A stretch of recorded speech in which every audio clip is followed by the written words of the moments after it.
کہ جب ایسے عظیم مولا کے ہم بندے ہیں نا تو پھر چھوٹے چھوٹے معاملات میں گھبرایا نہ کریں.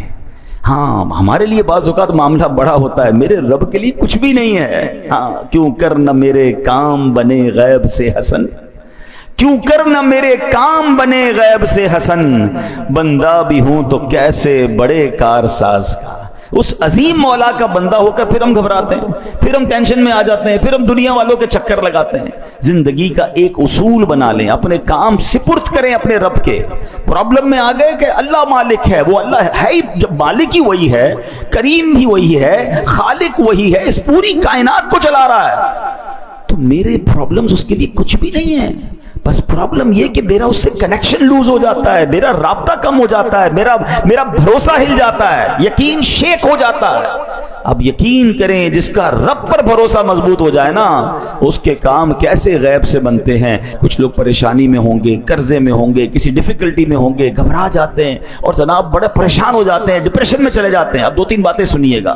جو اللہ پر بھروسہ رکھتے ہیں نا، اللہ سے مدد مانگتے ہیں، دیکھو ان کے کام کیسے بنتے ہیں. خادم رسول حضرت انس بن مالک رضی اللہ تعالیٰ فرماتے ہیں، نبی پاک علیہ الصلوۃ والسلام نے فرمایا ایک صحابی بہت متقی اور پرہیزگار تھے، تجارت کیا کرتے تھے، ایک ملک سے دوسرے ملک مال لے جاتے تھے، دوسرے ملک سے مال لے کر آتے تھے. دوران تجارت سفر پر روانہ ہوئے تو ایک جنگل سے جانا گزر ہوا، تو ایک شخص آیا، اس نے جنگی لباس پہنا ہوا تھا، ہاتھ میں تلوار تھی، اور آپ کا سارا سامان لے لیا تجارت کا اور کہا قتل ہونے کے لیے تیار ہو جاؤ. یہ سن کر صحابی نے کہا کہ مال تم نے لے لیا ہے، سارا مال لے لو، مجھے قتل کیوں کر رہے ہو، مجھے جانے دو. تو کہا میں تمہیں مال بھی تمہارا لوں گا اور تمہیں قتل بھی کر دوں گا. وہ جو شخص تھا، ڈاکو جو تھا، وہ بڑا ظالم تھا. اتنا کہنے کے بعد تو جب ڈاکو آگے بڑھا تو آپ نے کہا ٹھیک ہے اب تم مجھے مارنے کا ارادہ کر ہی چکے ہو، مرنے سے پہلے میں اللہ کی بارگاہ میں سجدہ کرنا چاہتا ہوں، تو 4 رکعت پڑھنے دو. اس نے کہا ٹھیک ہے چلو، قتل تو کرنا ہی ہے، تمہیں مال تو لے چکا ہوں، تمہاری خواہش پوری کرتا ہوں. وضو کیا، 4 رکعت نفل پڑھی اور سجدے کی حالت میں اللہ کی بارگاہ میں دعا کی. ترجمہ دیکھیں کیسا پیارا ہے. اے ودود، اے عرش مجید کے مالک، اے وہ کہ ہمیشہ جو چاہے کرنے والا ہے، تیری عزت جس کی کوئی انتہا نہیں، میں تجھے تیری اسی عزت کا واسطہ دیتا ہوں.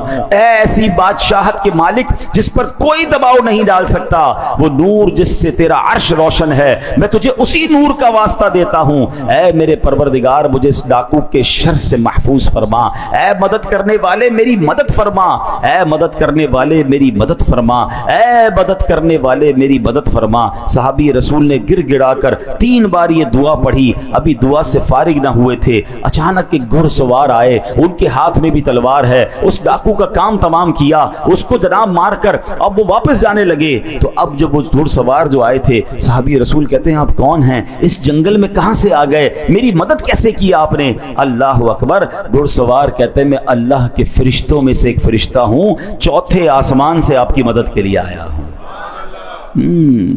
ہمیں لگتا ہے کہ کون مدد کرے گا، میں تو پھنس گیا، مجھے تو گھیر لیا گیا، مجھے تو دبا دیا گیا، دیوار سے لگا دیا گیا ہے، قرضہ میرا بڑھ گیا ہے، سارے لوگ میرے پیچھے پڑ گئے، میں کیسے نکلوں گا؟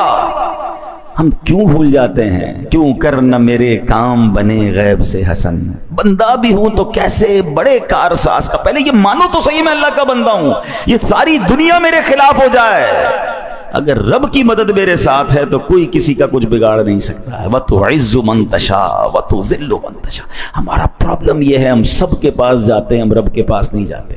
اچھا یہ جو دعا ہے، حضرت انس بن مالک فرماتے ہیں جو شخص وضو کرے 4 رکعت پڑھ کر انہی کلمات کے ذریعے دعا کرے جن کلمات سے اس صحابی نے دعا کی، تو وہ دعا بھی قبول ہو جاتی.